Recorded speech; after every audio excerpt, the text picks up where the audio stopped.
பாருங்க எப்படி இருக்குன்னு, கம்பியெல்லாம் நெளிஞ்சு வளைஞ்சு. யாருக்கு தெரியும் இதுக்குள்ள இன்னும் ரேடியேஷன் இருந்தாலும் இருக்கலாம்.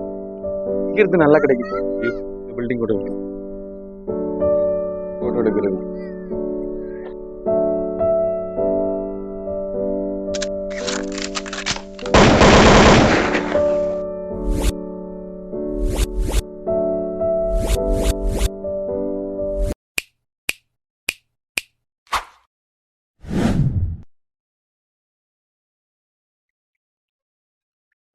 ஸோ ஃப்ரெண்ட்ஸ், இன்னைக்கு வந்து நம்ம எங்கே வந்திருக்கோம் தெரியுமா?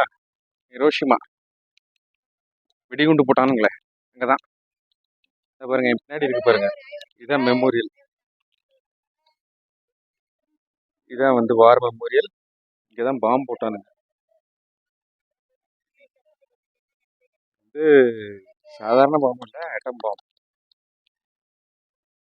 வெடிச்சதுல என்ன ஆயிருக்குன்னா 2 லட்சம் பேர் செத்துருக்காங்க இன்ஸ்டண்டா. 600 மீட்டர் ஹைட்டு, அதாவது 1800 2000 ஃபீட் ஹைட்ல பாம்பை டெரைவ் பண்ணியிருக்காங்க, வெடிக்க வச்சிருக்காங்க. ஸோ என்ன ஆயிடுச்சு, அந்த வெடிச்ச கீழே வச்சு வெடிச்சா அதனோட இம்பேக்ட் அதிகமாக இருக்காதுன்னு சொல்லிட்டு இவங்க வந்து மேலே வெடிச்சிருக்காங்க. மேலே வெடிச்சதுல வந்து அப்படியே ஒரு பெரிய ஃபயர் பால் மாதிரி ஃபார்ம் ஆகி புது சூரியன் உருவான மாதிரி ஒரு 6000 டிகிரி டெம்பரேச்சர். 6000 டிகிரி டெம்பரேச்சர்ல எல்லாம் மெழுகு மாதிரி உருகி ஒட்டிட்டாங்க. மனுஷங்களோட சதையெல்லாம் உருகி சதையோட தரையோட தரையா ஒட்டிடுச்சு போல இருக்கு. இதுதான் இந்த வாமோட ஸ்பெஷாலிட்டின்னு சொல்லலாம், கேவலமான விஷயம்னு சொல்லலாம், எப்படி வேணாலும் எடுத்துக்கோங்க. ரொம்ப மோசம் பையப்பா. ஒரு செகண்ட்ல 2 லட்சம் பேர் சாகணும்னா யோசிச்சு பாருங்களேன். நல்லா காமிக்கிறேன் பாருங்க, தெரியுதா? இந்த பக்கத்துல தான் வெடிச்சிருக்கு, இதுக்கு மேலதான் வெடிச்சிருக்கு சம்பேர். இந்த பில்டிங் மட்டும் சர்வைவ் ஆயிருக்கு, அதாவது சர்வைவ் ஆகல, இவ்வளவு சர்வைவ் ஆயிருக்கு அட்லீஸ்ட். பாருங்க எப்படி இருக்குன்னு, கம்பியெல்லாம் நெளிஞ்சு வளைஞ்சு. யாருக்கு தெரியும் இதுக்குள்ள இன்னும் ரேடியேஷன் இருந்தாலும் இருக்கலாம்.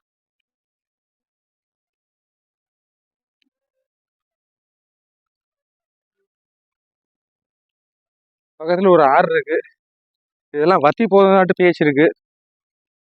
பாம்பு அடிக்கும் போது சூடுல இப்ப ஏதோ தண்ணி இருக்கு. அங்க பாருங்க, நம்ம ஆட்கள்லாம் சேர்ந்து நிக்கிறாங்க. சரி ஏதோ பேசுறானுங்க, எந்த பேசுறாங்கன்னு போய் பார்ப்போம். பாங்க, ஒன்றும் பேசலைங்க, எல்லாம் சுத்தி நின்று போட்டோ எடுத்துட்டு இருக்கானுங்க.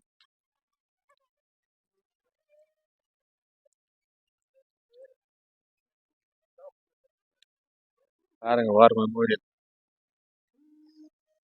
அதுக்கப்புறம் ஒரு சபதம் எடுத்திருக்காங்க, இனிமேல் ஆட்டம் பாம்பே இருக்கக்கூடாது இந்த உலகத்துல. இதாங்க ஹிரோஷிமா சிட்டி.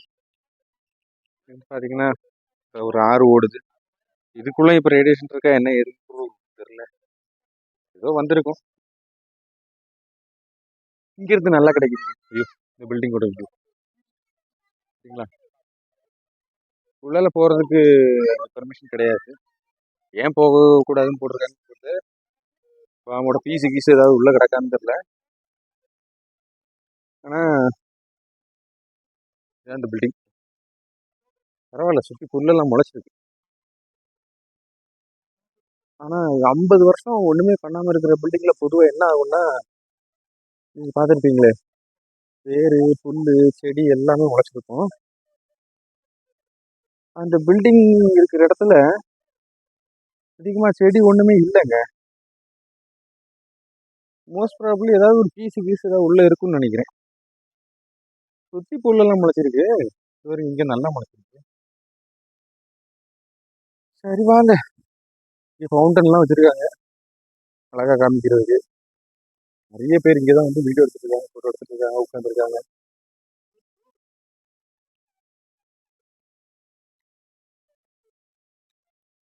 இவர் தான் hero of the show. Bomb எங்க இருக்குன்னு கூட இவருக்கு தெரியும், அதுக்கு நிறைய பேர் சொல்றாங்க, பார்த்து வச்சுக்கோங்க இவரை. பாத்தீங்களா வார் மெமோரியல் எப்படி இருக்குன்னு. பாருங்க, பின்னாடி மழை தெரியுதுல்ல, இவ்வளவு பனியா இருக்கு. ஆனா இங்க செம வெயில் அடிக்குது, சுடுது. வர வழியில பாருங்க ஒரு நல்ல பில்டிங், என்ன பில்டிங்னு தெரியல, டீலாம் எரிஞ்சுக்கிட்டு இருக்கு. அழகா கிளீன் பண்ணி மெயின்டைன் எல்லாம் பண்ணிட்டு இருக்காங்க.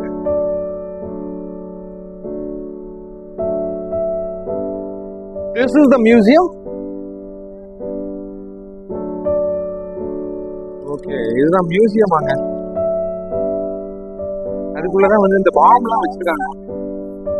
பாப்போம், போய் பாப்போம் பாம்லாம் எப்படி இருக்கு பாப்போம். பாம் போட்டதுனால இந்த ஒரிகாமி இருக்குல்ல, எல்லாருமே இந்த பேப்பர் கிராஃப்ட் மாதிரி ஒன்று பண்ணி தொங்க போடுவாங்க பீஸ்க்காக. ஸோ அது இந்த இடத்துல தான் தொங்க போடுவாங்க போல இருக்கு. உள்ள மணிலாம் இருக்கு பாருங்க, மணிலாம் அடிக்குது.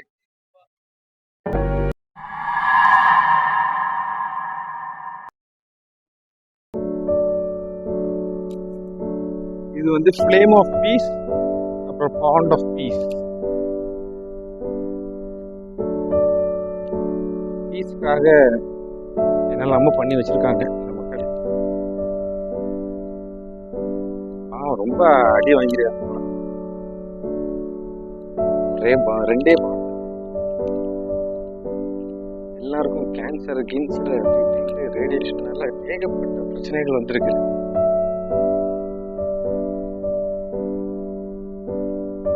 யாரை குத்த சொல்றதுன்னு தெரியல. இவங்க அடிச்சதுனால அவங்க அடிச்சாங்களா, இல்லை இவங்க லேசா அடிச்சதுனால அவங்க பயங்கரமா அடிச்சிட்டாங்களா? ரொம்ப டிபேட்டபிள் கொஸ்டின்ஸ். மொத்தத்துல அப்பாவி மக்கள் நிறைய பேர் செத்து போயிருக்காங்க. அதுதான் ப்ராப்ளம் இங்க.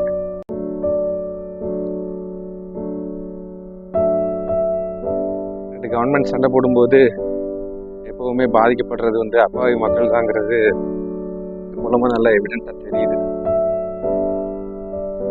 இப்ப பாத்தீங்களா ஒரு சமாதி, அதுக்குள்ள வந்து இறந்தவங்களோட எல்லாரோட பேரையும் ஒரு ரெஜிஸ்டர் மாதிரி எழுதி வச்சிருக்காங்க. ஸோ இதுல வந்து அவங்களோட மொத்த டீட்டெயில்ஸ், இறந்தவங்களோட மொத்த டீட்டெயில்ஸ் இருக்குள்ள இருக்கு. பெரிய சமாதி மாதிரி கட்டியிருக்காங்க. இதுதான் அது. அதுக்குள்ள ஒரு கல்ற மாதிரி இருக்குல்ல, அந்த கல்றைக்குள்ளதான் வந்து எல்லாமே எழுதி வச்சிருக்காங்க. எல்லாரும் ரெஸ்ட் இன் பீஸ்ங்கிற மாதிரி எல்லாமே பண்றாங்க. ரொம்ப அஃபெக்ட் ஆயிருக்காங்க, ரொம்ப நொந்து போயிருக்காங்க போல. மியூசியம் கிட்ட வந்துட்டோம். இங்க பாருங்க, எல்லாரும் சேர்ந்து இருக்கிறாங்க போட்டோ எடுக்கிறது. 600 மீட்டருக்கு மேல பாம்பு வெடிச்சப்போ 2 கிலோமீட்டர் ரேடியஸ்ல இருக்கிறாங்க. அது 2 கிலோமீட்டர் ரேடியஸ்னா ஒரு சர்க்கிள் எடுத்தீங்கன்னா அதுல ஒரு பாதி தூரம், ஒரு ஓட்டை இருக்குதுன்னா அதுல பாதி அதான் ரேடியஸ். 2 கிலோமீட்டர் ரேடியஸ்ல இருக்கிறவங்க இன்ஸ்டன்டா வேப்பரைஸ் ஆயிட்டாங்க, ஆவியா போயிட்டாங்க. நம்ம 12 கிலோமீட்டர்ல இருக்கிறவங்க வந்து சூடுனால செத்து போயிட்டாங்க. சூரியன் வந்து ஒரு 4 டிகிரி கூடுனாலே நம்மளால சூடு தாங்க முடியல. ஆனா இவங்க வந்து கோர் டெம்பரேச்சர் வந்து 6000 டிகிரியா. நம்ம என்ன மேக்ஸிமம் ஒரு 100 டிகிரி தாங்க முடியுமா? 6000 டிகிரிஸ்ல வந்து வேப்பரைஸ் ஆனவங்க அவங்களும் செத்து போயிட்டாங்க. அப்புறம் 30 கிலோமீட்டர் ரேடியஸ்ல இருக்கிறவங்க வந்து ரேடியேஷன்ல சீக்கிரமே செத்துட்டாங்க. அது மட்டும் இல்லாம 50 வருஷமா வந்து ரேடியேஷன் இன்னமும் இருக்குன்னு தான் சொல்லிட்டு இருக்காங்க. சரி, வேற ஏதாவது டீட்டெயில்ஸ் கிடைச்சா சொல்றேன். இது நம்ம முன்னாடி இருந்த ஹிரோஷிமா எப்படி இருக்கு பாருங்க. ஃபுல்லாக பிளாக் அண்ட் ஒயிட்ல செவுத்துல வந்து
அப்போ வந்து நாகசாக்கியில் போட்டது. Sorry, fat man. இது வந்து 3.2 மீட்டர்ஸ் டயாமீட்ரு. லிட்டில் பாயில் பார்த்தீங்கன்னா யுரேனியம் யூஸ் பண்ணாங்க. ஃபேட் மேனில் வந்து ப்ளூட்டோனியம் யூஸ் பண்ணாங்க. இதுதான் அந்த மெக்கானிசம். பின்னாடி ஒரு ட்ரிகர் இருக்குது, நடுவில் ஒரு ஃபாஸ்ட் பேர்னிங் எக்ஸ்ப்ளோசிவ், அடுத்து ஸ்லோ பேர்னிங் எக்ஸ்ப்ளோசிவ், கீழே தான் வந்து யுரேனியம் இல்லை ப்ளூட்டோனியம். ஸோ இது ட்ரிகர் வந்து அடிக்குது, இது போய் அங்கே அடித்த உடனே மொத்தமாக அந்த செயின் ரியாக்ஷன் ஸ்டார்ட் ஆகி ப்ளூட்டோனியம் பேர்ன் ஆகி மொத்த நியூக்ளியர் பாம்பும் வெடிக்குது. அடுத்தது ஒரு இன்ட்ரெஸ்டிங் விஷயம் பாருங்கள். இதுதான் வந்து அந்த டைல்ஸு ஆஃப்டர் பாம் ஆனதுக்கப்புறம், அட்டாமிக் பாம் வந்ததுக்கப்புறம் டைல்ஸ் எப்படி மாறிடுச்சு பாருங்கள். இதுதான் அந்த ஒரிஜினல் டைல் ரைட் சைடில் இருக்கிறது. காமிக்கிறேன் பாருங்கள். இதுதான் வந்து ஒரிஜினல் ரைட் சைடில் இருக்கிறது. இதுதான் வந்து ஒரிஜினல். லெஃப்டில் வந்து பாம் போட்டதுக்கப்புறம் எப்படி ஆகிடுச்சு பாருங்கள். பார்த்தீங்களா? இது மட்டும் இல்லை, இங்கே பில்டிங் இதுதான் அந்த வெளியே டோம் காமிச்சேன் இல்லை, அட்டாமிக் பாம் டோம். அது ஆக்சுவலாக ஒரு கன்வென்ஷன் சென்டர் மாதிரி, சிட்டி சென்டர் மாதிரி. இது இப்படி தான் இருந்தது பாம்பு போட்டதுக்கு முன்னாடி. பாம்பு போட்டதுக்கப்புறம் என்னாச்சுன்னா எல்லாம் வெடித்து, அது இத்தனைக்கும் எர்த்குவேக் ரெசிஸ்டன்ட் பில்டிங். அவ்வளோ எர்த்குவேக் ரெசிஸ்டண்ட்டாக கட்டினதுக்கப்புறமும் இந்த பாம்பு வெடித்ததுக்கப்புறம் இந்த நிலைமைக்கு வந்துடுச்சு. ஒன்றுமே இல்லை அதில்.